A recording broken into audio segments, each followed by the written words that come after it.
With us today, our amazing OSA team, or part of it. We have Shannon Chapman Wave as our Director of OSA of the Office of Student Admissions and Affairs. Laura Roach, Amy Pakes, and Gwen Kelso are our three amazing graduate coordinators and admissions officers. So they're the ones that you're probably talking to quite a bit as you're thinking about applying to the LBJ school or any other public policy school. So today what I want to do is I prepared a PowerPoint packed full of information that tries to answer a lot of the frequently asked questions that we get from prospective students.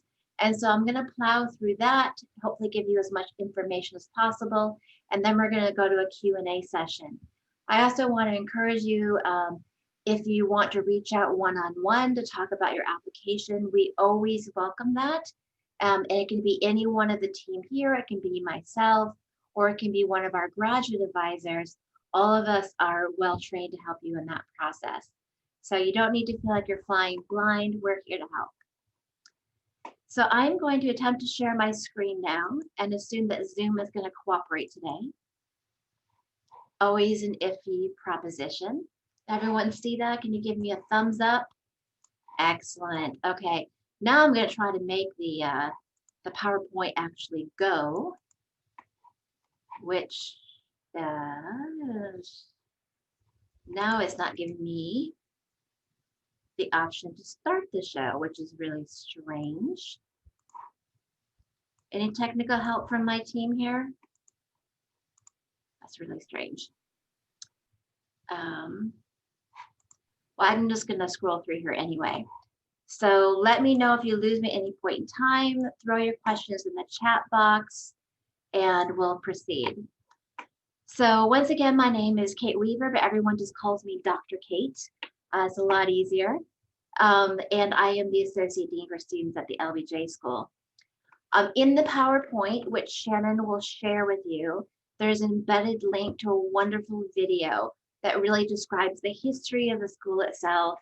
It showcases a lot of our students and faculty and alumni, and it previews our 50th anniversary events, which are happening next week.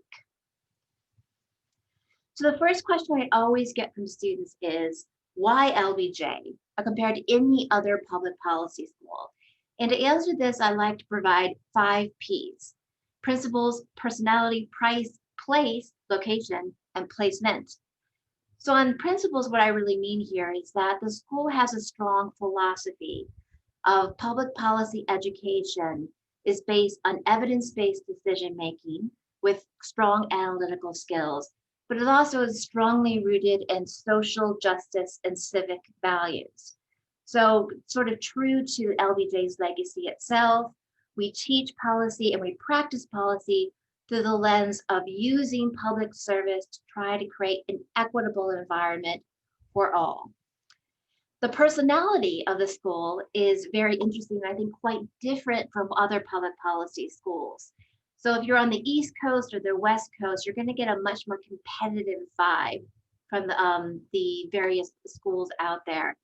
Some of them will tend to be a lot larger, so it's competitive for slots and fellowships. At the LBJ school, we purposely keep it small so that our classes are very manageable and seminar-like. Usually most of our seminars have between 12 and 14 students.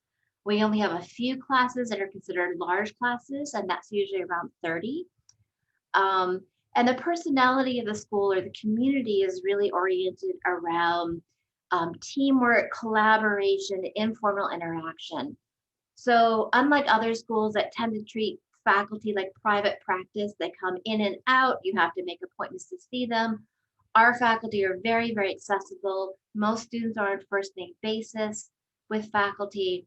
A lot of master's students are involved with faculty research and other opportunities, in part because our PhD program is so small. We enter about 3 or 4 to 5 students in the PhD program per year. A lot of the focus is on working directly with master's students. So when you think about comparison to other public policy schools, think about the environment you want to be in and what is most conducive to your learning style. And LBJ kind of stands out for being that strong community with a lot of one-on-one interaction and a lot of social activity, quite honestly, and that might just be the Austin vibe. Now, price is something I definitely want to highlight. So our wonderful program director or office director in OSA put this together for me yesterday, and it showcases the comparative price points of the LBJ versus other top 10 public policy schools, according to US News and World Report. And what you see here is the LBJ school is by far one of the least expensive public policy schools in the top 10. So for in-state residents for the total 2 years, 4 semesters of cost, the tuition is $23,584. Okay, that's the total for 2 years, tuition only, tuition and fees, I think. For non-residents, we're actually the least expensive in the top 10 nationwide. So if you're an out-of-state student, the total tuition for the entire program is $45,300 or so. Now that said, we give away a lot of fellowships. So that's often dramatically reduced for students.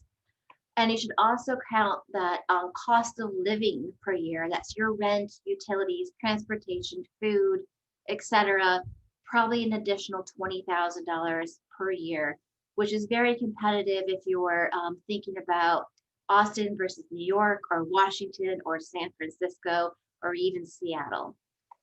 So that's a very important factor for a lot of people. I would also note on here is we have made the GRE optional this year, and I'm going to talk a bit more about that when I discuss tips on applying. So that's the third point there, the third P. The fourth P is place, and by this I mean location. The advantage of being in Austin, Texas, consistently rated one of the best cities to live in, and it really, really is. I'm looking outside right now. It's about 72 degrees. It's bright blue sunny skies. We're thinking about walking to a taco truck for dinner tonight. It's pretty terrific. Likewise, Texas is a booming economy. So in terms of sort of economic dislocation due to COVID, Texas is weathering that storm relatively well. And we're also seeing a boom in hiring in the federal sector and the state level here in Texas, actually in response to COVID. And then finally, UT itself, amazing school, one of the largest public universities in the United States, is a top 30 university worldwide. And as an LBJ student, you will be able to take classes outside of LBJ. So taking advantage of those top programs in government, history, business, law, engineering, and so forth. So it's a really terrific top tier research university, and you have plenty of an opportunity during your time to engage in all of that.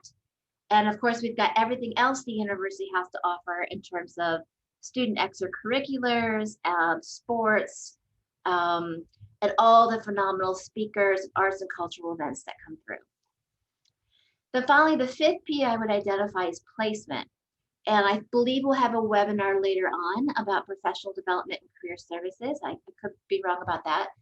But we have a career services team that's dedicated to helping you throughout your time at LBJ really polish your resume, get your interview skills up to snuff, help you figure out how to negotiate, how to find internships and careers, connect you with our alumni network of over 4,600 alumni worldwide. And that's really important because you want to go to a public policy school that's going to work with you one-on-one on your post-graduation placement, as well as your internship during the program itself. And we do a pretty good job of doing this. And I believe Colin Gleason, who's our senior career services specialist, will provide information later on about what our students have done after graduation. So in the LBJ degree programs, as you probably know already, if you've done some homework through our website, we do have 5 programs. Our primary master's programs are public affairs and global policy studies. And then we also have DC concentration versions of both those degrees. So the MPATH and GPS are based in Austin, and they're 2 years in length for the normal degree. Or if you do a dual degree, and we have, oh gosh, how many do we have, Laura? 17, 18, 19? 17. 17 dual degrees. So you can do a dual degree with MPATH in social work, MPATH in community regional planning, GPS and Russian East European Eurasian Studies, GPS and law or business. We have all these different combinations which allow you to get 2 master's degree and 3 years at the University of Texas with average tuition rates. So if you're thinking about doing those dual degrees, this is a great place to be because we have so many options for you. Our DC program is a very special program aligned with our Washington Center right in the heart of Washington, DC. And it's an 18-month program specifically designed for students who want to move into federal government careers. And this program is super unique because you spend the first year in Austin taking advantage of what we have in Austin in our regular degree programs. And then you move to DC. And for the next 9 months in DC, you're doing a 30-hour-a-week professional apprenticeship, very much a get your foot in the door, get your place in DC kind of experience. And you're working with very high-level policymakers and practitioners in your coursework there that are walking you through how to navigate the federal system, how to figure out how to work within budgets. What does legislatures and appropriations look like? What does a DC environment look like writ large? And how do you actually work within that environment? With tons and tons of opportunities to take site visits and meet with important people. I mean, it always surprises me that we get people like, I believe Nancy Pelosi showed up one day to class and just sat with our students for 2 hours and talked to them about what it was like to be majority leader in the House and what the entire trajectory of her career is. So it's a really great program for those of you who may be thinking about moving to the federal space, either just jumping right in or moving from state and local government and now wanting to get keyed up for federal level public policy service. We also have our PhD program. It's small, but very competitive and an excellent program. We're going to have a PhD webinar, I believe, in 2 weeks, Gwen. Thank you. I'm a little fuzzy on the dates nowadays. October 3:30 to 4:30. Thank you. Okay, excellent. And this program is really designed for a student who wants a PhD, so already has a master's, is moving on to the PhD, but doesn't really want to get a PhD in a set discipline like political science or economics, because they want to leave options open for either going into policy and or academia. And for that reason, a public policy PhD is a much better option than a traditional one. And then we also have what's called an option 3 executive master's program, which I'm not going to talk too much today about, but this is for mid-career people who are moving into executive level positions and want that extra experience of honing their leadership skills. I put the links here. This is one of our DC students in DC, by the way. It's just like, what a photo. So another question I get is, who exactly comes to the LBJ school? And I often hear this from 22-year-olds and 52-year-olds. And the answer is everyone of those students and everyone in between. So we've got a great diversity of students who are both early and mid-career. Many come with prior service experience. In fact, this is a commonality, a trait that we look for in your applications. If you're young, it may be that you had some great internships, you did some volunteer work, you were really involved in extracurriculars. For others who have years of experience, we have lots that come from the military, including active duty on educational deployment. Tons coming from Peace Corps. Our Peace Corps alumni cohort is huge.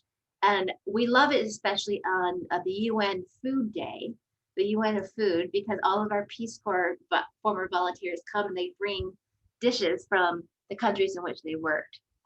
We also have, the past couple of years, about 25 to 30% of our students have participated previously in AmeriCorps Vista and Teach for America. And a large number of students have had experience interning for local government or state or federal legislatures. And that just means that your cohort is going to come with a wealth of experience.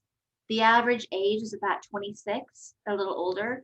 So the average number of professional years of work experience in a relevant area is usually between 3 and 4, with a wide range within that. Also, students come to the LBJ school because they want something particular. that is not technical training in public administration, but more of a combination of that critical analytical training and quantitative and qualitative work, with a focus on honing writing and communication skills for policy and opportunities to get research experience, which is another reason to come into a place like UT as opposed to a much smaller program, is we're a very research active program. Also, we get students who just simply want to seek professional development, experiential learning, and civic engagement. These are all very much part and parcel of our programs. We constantly have things going on with civic engagement.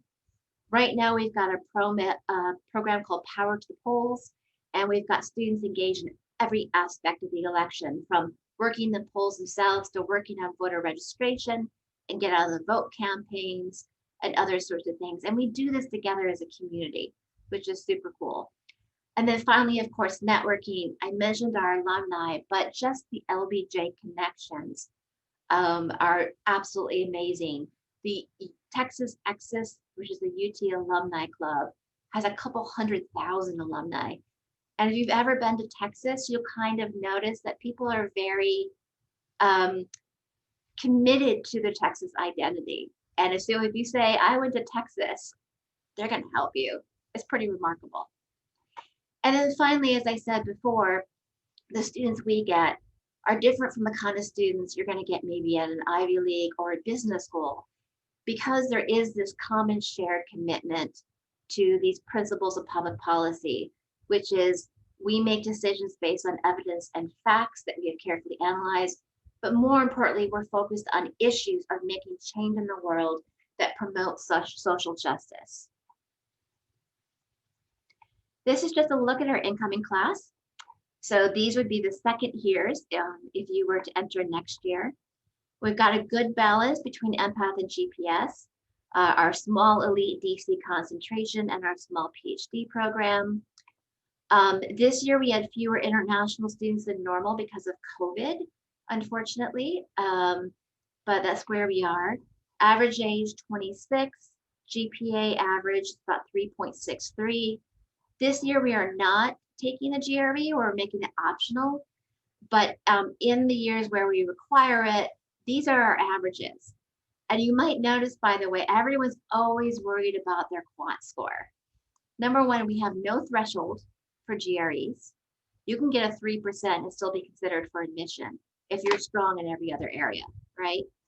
And it's a large range. So we've got students who are very comfortable in math, have strong background, to those like me who are extremely math phobic, and we offer all kinds of programs to get you up to speed. And then in policy interests, you'll see a wide variety of policy passions for our students. We saw a big surge in defense and national security this year, but our traditional sort of attractions are environment, energy policy, global development. We've got great faculty expertise in global health, immigration, refugee services. We have a certificate and a cohort of faculty who are experts in nonprofit management. So this is a great program if you want to move into nonprofit world. And of course, state and local government management, we've got it across the board. We also have developed considerable expertise around urban policy, transportation, infrastructure, and housing. So if you're interested in those local issues, and by local, I mean local in any country. We've got experts on housing policy in Mexico and Latin America. This is great for that.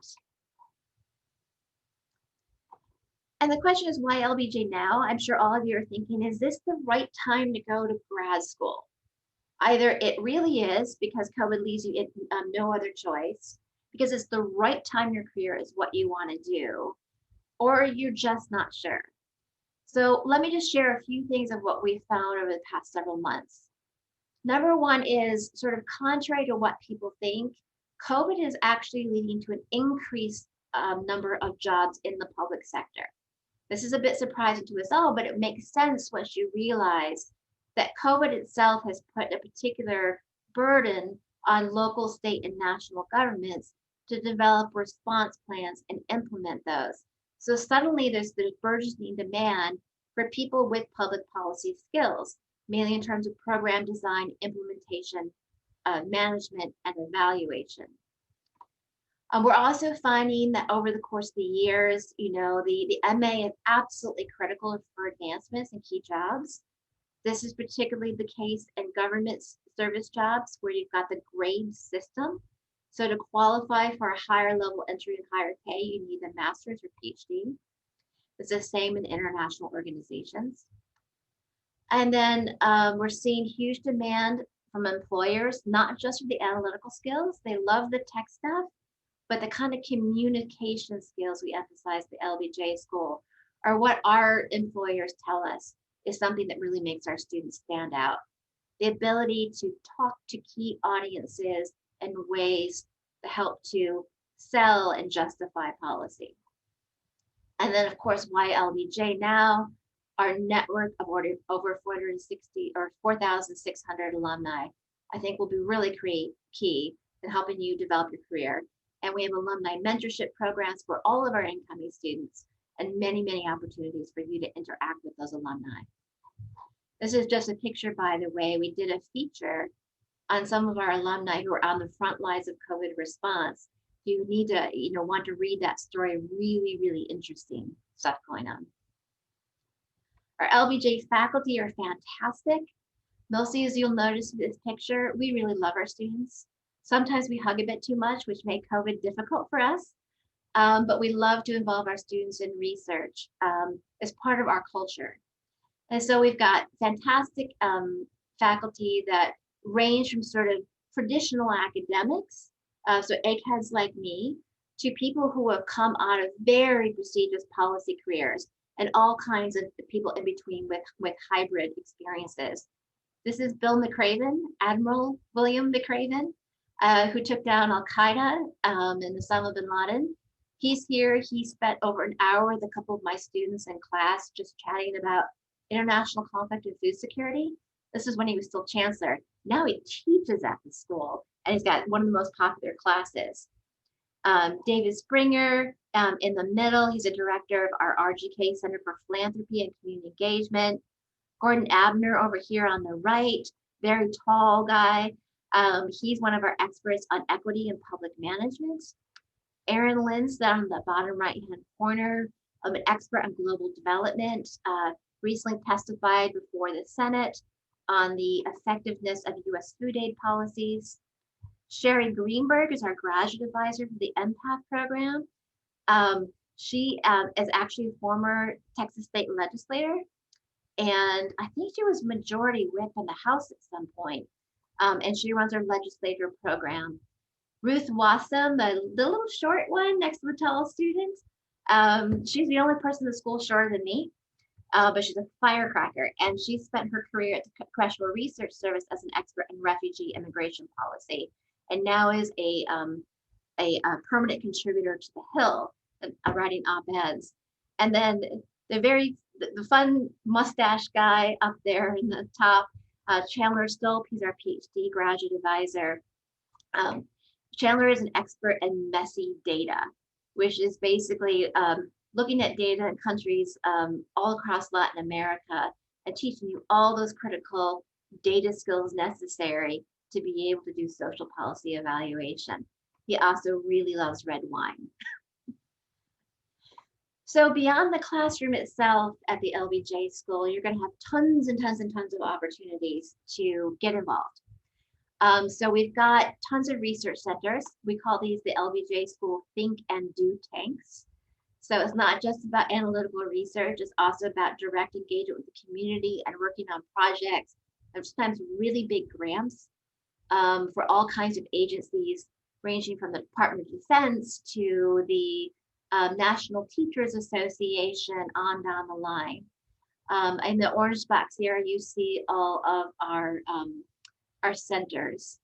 And we've got everything from race and democracy to labor policy to community engagement to energy to national security.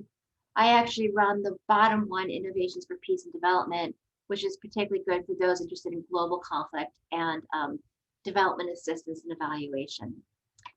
We also have our professional development. Lauren Berryhill will run a webinar later about all the extra stuff we do with you outside the classroom. to get you ready to enter the professional world. We have an In the Arena series where we're constantly bringing in the top names from around the world to talk about contemporary issues and interact with students. Our career services I've already talked about. And then we have a lot of different student organizations, which gets you a way to find a social outlet, as well as a way to get engaged with the school. This includes our GPAC, which is a Graduate Public Affairs Council, kind of our student government. They work very closely with us in administration to provide opportunities for students. We have the Public Policy Alliance for Communities of Color, Pride Policy Alliance, Feminist Policy Alliance, and it goes on down the line. This is actually a picture of our 3 leaders from PAC, the Policy Alliance for Communities of Color, last year, Z, Barbara, and Joel. Joel is now working, I believe, for the U.S. Trade Representative's Office, or he focused on international trade. And Z is a dual degree with law and GPS, and Barbara is MPAC. Is that correct? Okay, I sometimes get fuzzy. We've been doing a lot of work around diversity, equity, and inclusion, especially this past summer and this year. We are rapidly expanding our website and set of resources and activities. Last year, we also appointed our inaugural Assistant Dean for Civic Engagement and Chief Diversity Officer. That's Dr. D, Dr. Victoria De Francisco Soto. She also does a huge number of events at the school around these issue areas. This month is Hispanic Heritage Month, so she's actually doing a film screening today of a film called One Vote, and we're discussing voter suppression, particularly among minority communities. We have a dedicated Center for the Study of Race and Democracy led by Dr. Peniel Joseph, a leading expert on Black intellectual thought. Our student group Policy Alliance for Communities of Color, and then UT, just as an example, has tons of resources that offer training and speaker series and internship opportunities. And this is done through the Division for Diversity and Community Engagement. Now at the LBJ School, and I hope you're all still awake, before you actually start classes at the LBJ School, if you're admitted, we offer a slew of pre-LBJ School summer programming. And this is to get you really ramped up for graduate school. First of all, it's all free. Second is we offer a quant readiness program. So if you fall into that category of math phobic or math fearful, like I do, or just math not particularly fresh, we offer free tutorials and other programming to get you up to the point where you can comfortably enter our first year required courses in empirical methods without fear. We also offer what's called the summer stretch, which are numerous opportunities that if you're free, you can participate in policy forums. We have a policy simulation. We also have numerous sessions to meet faculty, hear about their research, talk with them about policy interests. We have a Canvas site rerun, which really includes everything about where's the best place to get a taco and a beer in Austin, to how to open a bank account, how to find housing, etc. One-on-one advising from the graduate advisors, so you definitely get very specific individual focus, and then a very robust orientation before classes start to really gear you up for everything. Okay, this is what you all wanted to know, right? Tips for applying? Yeah, here we go. Number one, we have a very strict holistic admissions process. That means we don't take any one variable or criteria in the admissions process and use that as a threshold. So a lot of schools, maybe I should name them, maybe I shouldn't, will take the GRE, take all scores under 80 or 75 in the quant and just say no. And they will only look at that. We explicitly do not do that. And that's in part because we really like well-rounded students. Older students have been out of school. Why the hell would you do good on a standardized exam? Some of us just suck at standardized exams. And we also know there's systemic discrimination built into standardized exams. So we do not use the GRE in any given year as any kind of threshold. This year, we've actually made it optional because of COVID. And so what we're going to tell you here is If you've already taken the GRE, you're not happy with your scores, and you don't want us to consider them, tell us so in your statement of purpose. If, on the other hand, you've already taken it and you do want us to consider it because you think it strengthens your file, tell us to say, hey, take a gander, and we will do so. And if you haven't taken it at all, fine, won't even come up, and it will not hinder your application in any way whatsoever. We're getting very special training on that this year, and our training also includes extensive implicit bias training, so that our admissions committee, which is composed of 7 faculty members, really is all on the same page about how to do this. We put a lot of emphasis in the statement of purpose because we want to hear your voice. So we want to know, why do you want to go to public policy school? What's that fire in the gut you've got? What's your passion? Why public policy school and not business school or law? You know, what drives you to public service now? Then, of all public policy schools, what is it about the LBJ school that attracts you? What is your fit? Is it some faculty members? Is it something about the curriculum? Is it something about being in Austin or Texas that attracts you? Let us know why you think you're a good fit with the program. And then, what do you want to do with your degree? And trust me, you don't really need to have this figured out. But we want to learn a little bit of something about your aspirations, your goals. And so tell us, you know, where do you want to be in 2, 5, 10 years? Why is this degree an essential stepping stone for you? And it may just simply be, I want to move into policy, but I don't have the background. I have to start somewhere. And I think LBJ is a good start because of the breadth and the rigor of the program. That's a great answer. Okay. We also have this year an optional statement. This is, you do not have to submit this, but if you so wish, you may use the extra page to give us information on your financial situation or other personal circumstances that you would like us to consider when we make fellowship decisions. And this is only because it's sometimes very difficult for us to see through the paperwork who really has need. And so we marry merit considerations with need considerations. You don't have to do anything special to apply for a fellowship. We consider every single application for a fellowship itself. This optional statement is just an opportunity for you to tell us something that may not necessarily fit into any other aspect of your application. Do not worry if you have nothing there. If he doesn't submit anything, it will not disqualify you in any way. Letters of recommendation are important. This is sometimes difficult for students who have been out of school for a while. What I recommend is you get at least one academic letter, a former professor. If that's difficult to get because you've been out of school for a while, don't sweat it.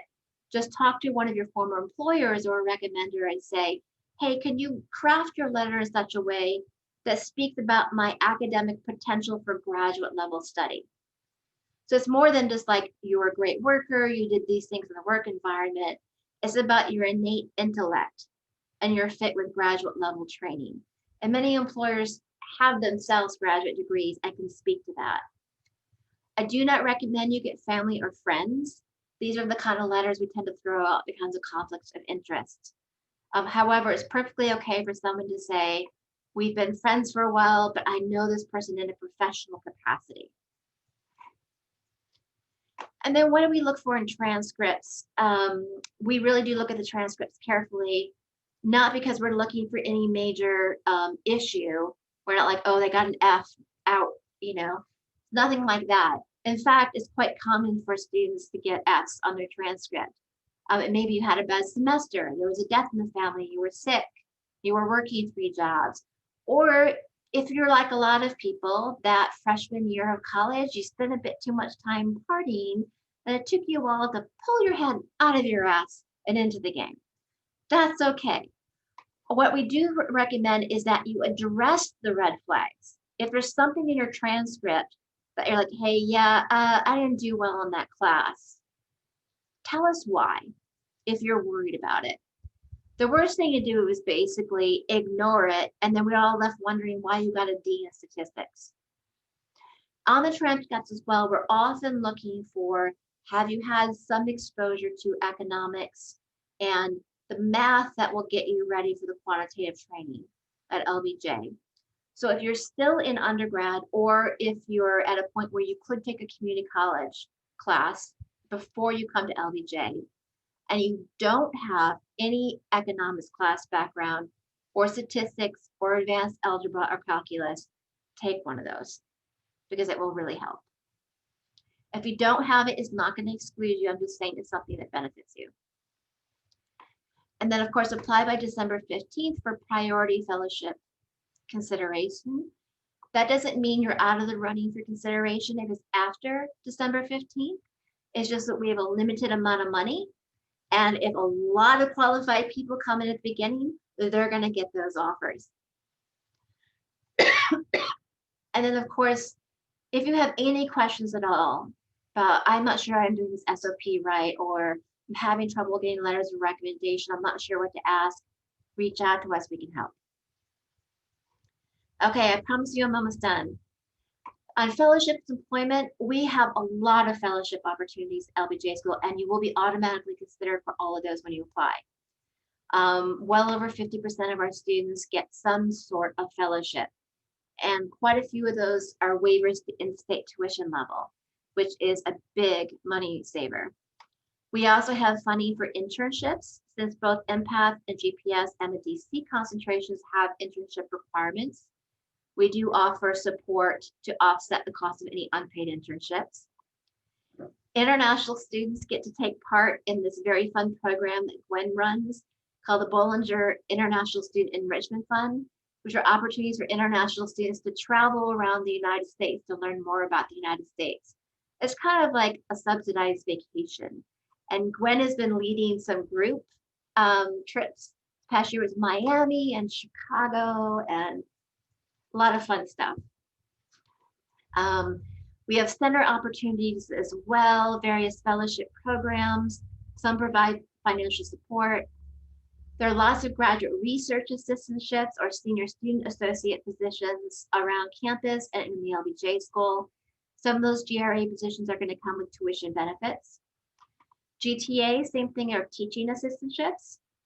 GRAs or GTAs are not what you can be offered in your admissions offer letter, but there's something that would come afterwards as opportunities arise. And we have a very large number of students on GRA or GTA positions. There's also lots of other on-campus employment opportunities. And then there are even some graduate student awards, graduating students. We have a Rosto Fellowship for somebody who's graduating but has done extraordinary service. And they get $3,000 on the way out the door. We also have lots of continuing student fellowships. So if at first you don't get a fellowship, you can later apply for additional fellowships. And that will be based upon your performance at the school, not performance prior. So let's not say you're not the strongest candidate with your GPA or anything coming into the LBJ school. You have a chance to reset and be considered for a fellowship based upon what you do once you're here, which I think is a really nice opportunity. Okay, last slide. If you want to connect with LBJ, all the links are in here. We've got our fall open house coming up, and that's going to be not just this information, but opportunities to meet and talk with faculty, sit down in a sample class, hear from the students and their associations. It's much more of a welcome to the school, get to see it kind of experience. We have bi-weekly information sessions with our amazing graduate coordinator team. We've got lots of recorded webinars that are going to be more specialized. So some may be on particular research areas or deeper dive into select programs. You can visit a class. So reach out to us and say, hey, I'd really love to sit in on this particular class, and we will set up access and permission from the professor. And then of course, you can always join our In the Arena series on our YouTube channel as well. It's where we post all of our events and so forth. So tons and tons of opportunities to check us out, do a little cyber snooping, and figure out what you're in for. And that's where I'm going to leave it. So I really hope I covered the gamut of frequently asked questions. And that was enough information to get the juices flowing. So what else would you like to know? I've missed everything in the chat as I was going. So perhaps someone can moderate for me. I think we've been keeping up with questions in real time. Perhaps maybe, Kate, could you talk a little bit more about the SOP, what you're looking for, and like what students can detail, and also maybe a bit more about how transcripts will be recalculated to reflect upper division coursework? Yes, I'm probably not as well equipped to answer the second question as you might be, Gwen. But I do know that transcripts and GPAs, we get what's called the graduate admissions GPA, not your overall GPA. And almost invariably it's higher, which means that they drop lower level courses and they focus on particularly grades in your major. But I'm actually not completely certain about how that's calculated. Yeah, that's correct. Okay, good. On the first question on the SOP, first of all, keep it brief. You know, a page and a half, 2 pages is more than sufficient, single space. It's really an opportunity for us to get to know you. So, like I said, show us your passion. Why are you interested in public policy, and where did that come from? I mean, for me, I grew up with, shockingly, my father was a political science professor, and I don't think we had a single dinner without talking politics.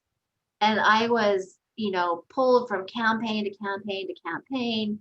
I was, you know, when I was tiny and small, candidates used to love to throw me in the air, that kind of thing. So for me, it's just like, I can't imagine ever being separated from these core questions. And so that was my deep motivation, is politics is just like sort of built into my system.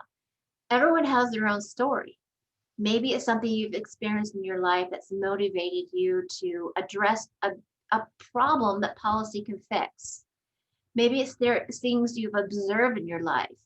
You know, you have gone abroad and you witnessed firsthand the tragedy of poverty, or let's say or technological marvels. Like anyone, I met a couple of students here this year, is like, yeah, I went to South Korea and Taiwan and I rode the high-speed train, and now I want to do transportation policy in the US.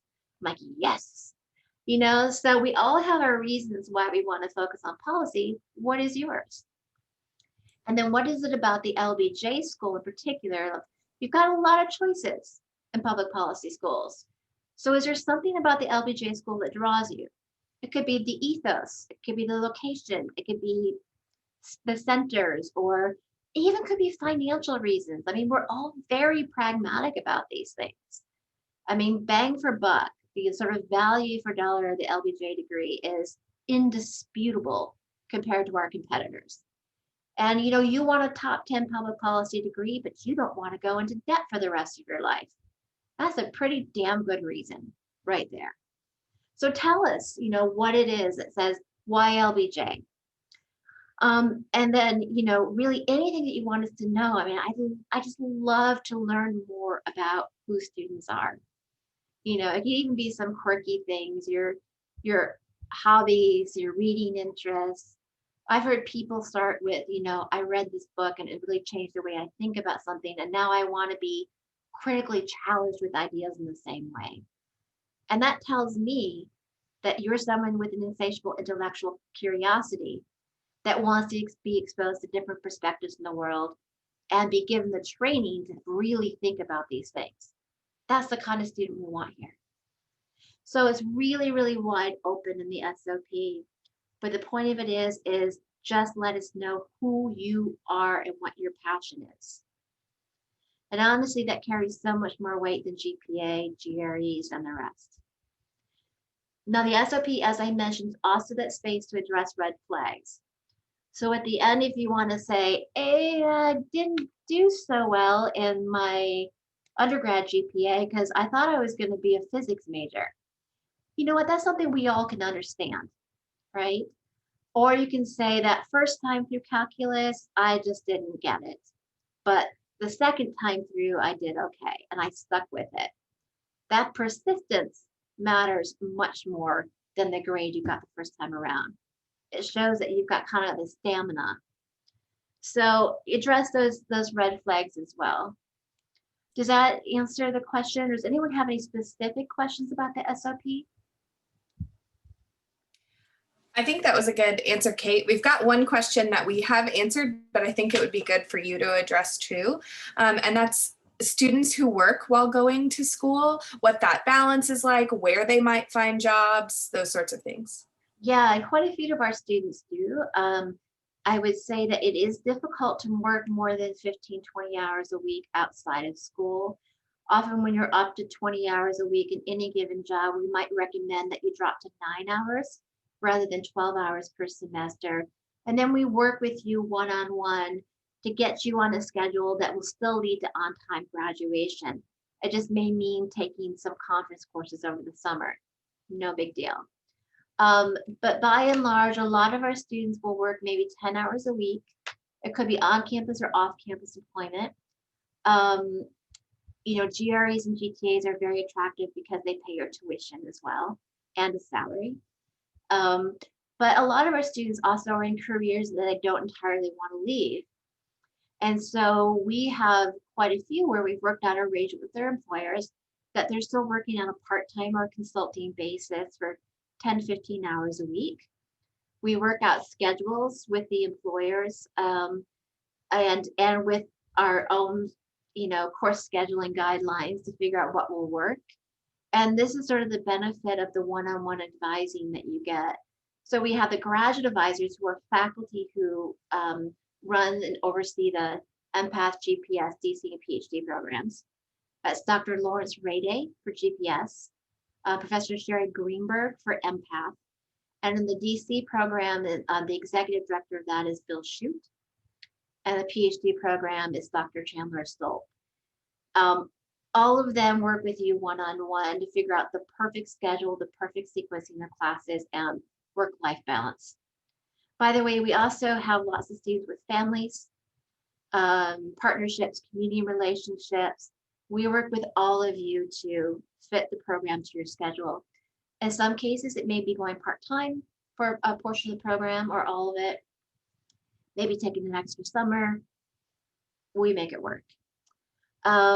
So on that note, we will spend quite a bit of time with you at the beginning before classes start and before you register to really set out a 4-semester sort of program or plan of action to complete the degree. And we pull it all out and you'll have that information before you even register on the first day.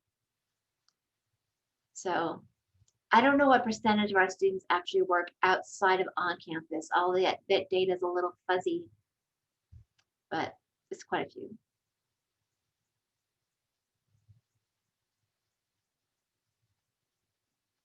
Any other questions? Feel free to raise your hand if you have a question or. Here's a question for you, Kate, in the chat. If we submitted an application by December 15th, when would we be notified of a decision? Shannon, when did we do our first round notifications? Usually those go out in February, early February. We usually finish decisions by the admissions committee around mid to late January. And then there's a couple weeks where our fellowships office has to then do all of the work of figuring out the fellowship offers and writing them into the offer letters. And so that takes a little extra time as well. So when you get your decision, first of all, in the easy system, if you've started your application, you do get notification of your admission, but your actual offer letter with the financial details would come after. And that's really the information you need for sure. We do have a wait list system as well. So if you're waitlisted in the first round, we usually make decision on wait lists around early April. And that's when we've finished up all of our rolling review, kind of see where we are, what space we have for students, what funding we have left over, and we make those final decisions. Trying to think of other questions. I saw a question from Brett about non-residents.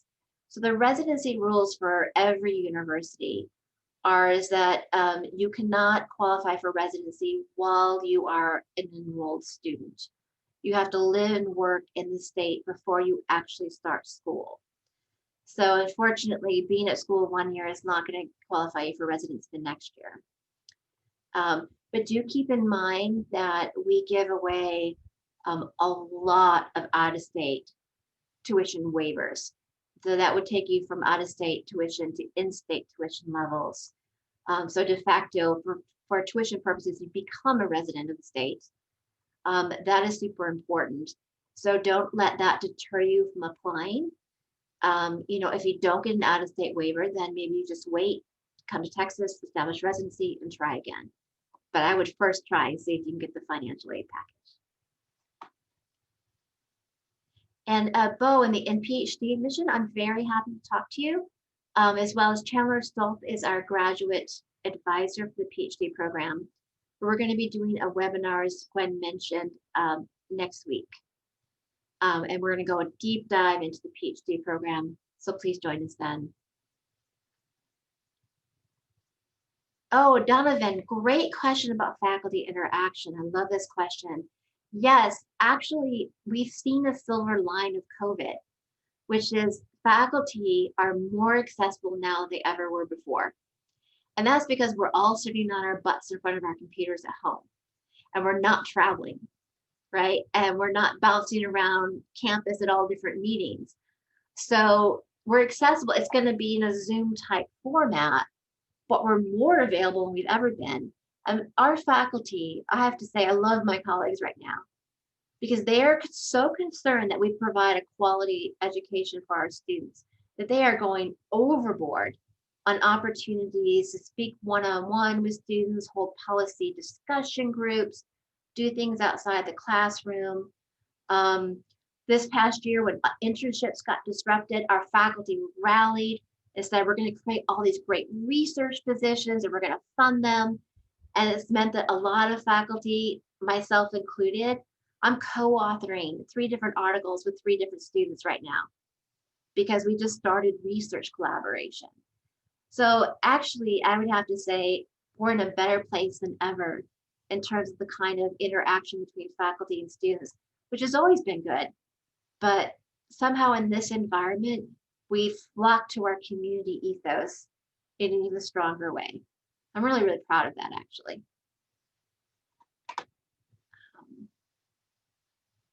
See lots of great answers from our OSA team in here. Any other questions? Maybe Laura?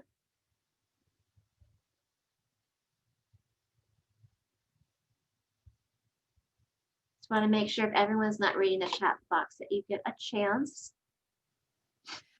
Maybe just to touch on fellowships just a little more, we have a question that's asking if there's a maximum % of scholarships that international students can access, or is it the same for every applicant, those sorts of things? The same for every applicant. And international students are also strongly considered for out-of-state tuition waivers.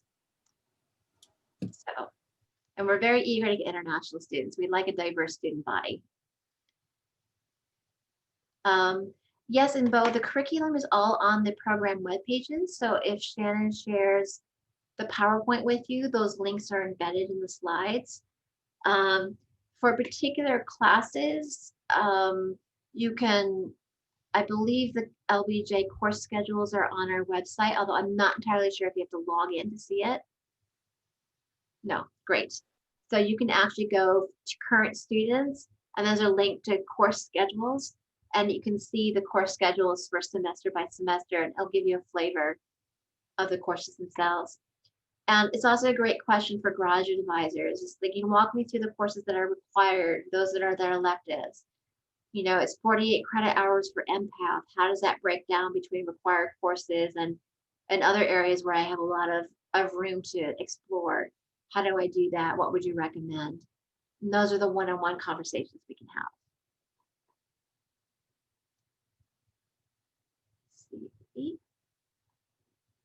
Anybody want to actually like turn off your microphone and ask a question? I'd love to hear your voices.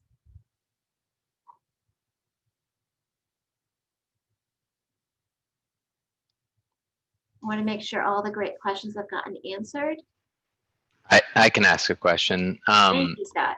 Do you feel like you all place a lot of people outside of Texas, or do y'all have a pretty strong relationship with Austin, with the both state and local government there? Well, both. If you go to the state legislature in Texas, it's basically 1 degree of LBJ throughout the entire thing. So yes, and that's an historic artifact. The empath program was the first program we had. With the advent of PhD in the 1990s, our GPS program 13 years ago now, this has really expanded. We have over 2,100 alumni in DC alone. So that kind of tells you about our DC placement. And then since we've got global policy studies now, and empath is internationalized as well. I don't know how many students, but we've got a lot that are international. I would also say there are key states within the US that tend to love LBJ grads. Like we have an extraordinary number in Los Angeles, Sacramento, the state capital. Denver is another, I think, important destination. Chicago, New York, Seattle, Atlanta. So our students are really going everywhere. But yes, the Texas ties are very, very strong. But so I guess the answer to your question is yes and yes. But a lot of international organizations, think tanks, federal agencies. And this is a great question if you wanted to do a one-on-one, is we could gather data for you on placement in specific issue areas. Okay. Let's see. Everyone's always worried about their math experience. I can say don't worry, but you'll still worry. I know how it is. I think I'll jump in now. So I have a question about the PhD admission. I know I should ask maybe next week, but just a head up. So I have a background in business, and I don't have a background in public policy, but I'm really interested in doing the research on this part. And what kind of student you are looking for the PhD admission? That's a great question. And my answer is the same for all of our degree programs, which is we get students from all kinds of disciplinary backgrounds and professional backgrounds. So it's not unusual to have engineers. We have quite a few who have done MBAs or bachelor's in business degrees, or marketing and things like that. That's actually very, very common. So it doesn't hinder your application at all. And in fact, it's kind of nice to hear students say, I entered a business degree and then I found out my passion is for public service, not private. And then they want to switch to public policy.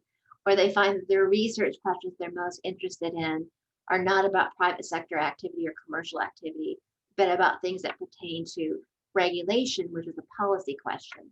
So it's actually very common though. So don't worry about that at all. Right, thank you so much.